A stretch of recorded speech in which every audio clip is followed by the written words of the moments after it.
大家好，欢迎大家观看今天的节目。佛菩萨虽然以极其真诚的心教诲众生，极其清净慈悲的心对待众生，但世间总是有很多众生无知迷惑，不但不领佛菩萨的恩情，还要侮辱佛菩萨、毁谤佛菩萨，甚至陷害佛菩萨。那佛菩萨会不会生气呢？会不会生嗔恨心呢？当然不会，那样的话就不是佛了。佛菩萨依然如如不动，没有任何起心动念，因为佛菩萨对他的过去、现在、未来了解得清清楚楚、明明白白，是他无始劫以来的业障习气使然，如是因，如是果，没有办法。不过虽说佛菩萨不会生气，但并不代表毁谤三宝后还能安然无恙。一旦毁谤了三宝，随之而来的将会是迅疾猛烈，如同狂风骤雨般的果报。上师所大集堪布对于毁谤三宝的果报就曾做过一段详细的开示。上师说，在末法时代，有很多人因为诽谤正法而堕入地狱，在无数劫中感受难以忍受的痛苦，从地狱中出来后还将转生为相貌不端者、盲聋者、无舌者、驼背者、无颈者、跛足者、声音如狗叫者、横为饥饿所逼者、身体枯瘦者、嘴巴糜烂者、众人不习者等等。总之，凡是诽谤正法的人，死后必定会转生为此类可怜的众生。现在世间有很多残疾人，有的人虽然没有明显的残疾，但眼睛、耳朵等也存在一些缺陷。真要严格观察起来，一点毛病都没有的人真的非常少。这也许就是前世诽谤佛法的余报。上面说的还只是比较小的果报，诽谤佛法的最大果报其实是生生世世遇不到佛法，即使遇到佛法也生不起信心。这里就不得不说到一桩公案了。以前孤独长者家有一个老仆女，她不仅对三宝没有信心，而且一见到佛还会产生厌恶、躲避的心态。尽管世尊曾在她面前多次示现各种神变，可是依然无法度化她。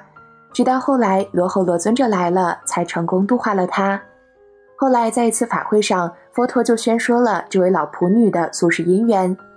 在无量劫以前，有一个王子，当时他对宣说空性的上师产生了邪见，就发愿道：我的上师没有智慧，只知道宣说空性，但愿我以后不要遇到他。而与之相对的，他对另一位上师非常有信心，与他如此发愿道：这位上师具足智慧辩才，愿他生生世世能够成为我的善知识。这个故事中的王子其实就是这位老仆女，而当时宣说空性的上师就是释迦牟尼佛，另一位上师则是罗睺罗尊者。遇到佛法非常不容易，我们学佛本来是为了让自他获得解脱，而佛法就是解脱的金粮，它对众生没有任何危害，所以我们没必要诽谤佛法。此外，不要说不能诽谤正法，即使见到别人学歪法，如果没有特殊必要，自己也不能去诽谤。对此，咸鱼经中曾说到：身口意行，不可不慎。所以大家一定要注意，平时说话不要太多，否则很可能在有意无意中诋毁正法。怎么叫毁谤三宝呢？我们信佛的人切记不要犯这种罪过，就是专门说三宝的过错，说佛教的不好，说佛法的不好，说僧人的不好。菩萨戒中就有一条戒说，不说四众过戒。四众就是比丘、比丘尼、优婆塞、优婆夷。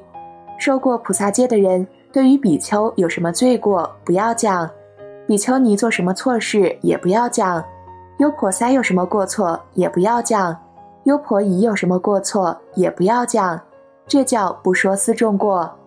就算是有其他人在说四众过，你也千万不要去插嘴，也不要去跟着讲，就像是没听见似的。为什么这么说呢？因为你如果有去跟着说，也就犯了毁谤三宝的罪，就犯了说四众过的罪，所以最好的办法就是把嘴闭上，缄口不言。再者，以我们凡夫的见解，有的时候是错误的，而圣人的境界也不是我们凡夫所能知道的。所谓初地的菩萨就不知二地菩萨的境界，十地菩萨就不知道等觉菩萨的境界。初果阿罗汉也就不知道二果阿罗汉的境界。所以在还没有得到真正智慧的时候，千万不要生出这种毁谤三宝的心，不要说四重过。有人可能会说，他明明就是有过，也不要讲他，为什么？你知道他有过，你自己往好的做，这就对了。不要好像照相机一样，净给人家照相，自己是个什么样子也不照一照。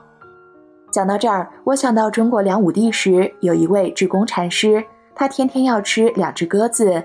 当时烧菜的厨子想，这鸽子一定很好吃，于是他就偷了1只鸽子的翅膀吃。智公禅师吃完了这2只鸽子后，就问厨子道：“你为什么偷我的鸽子吃？”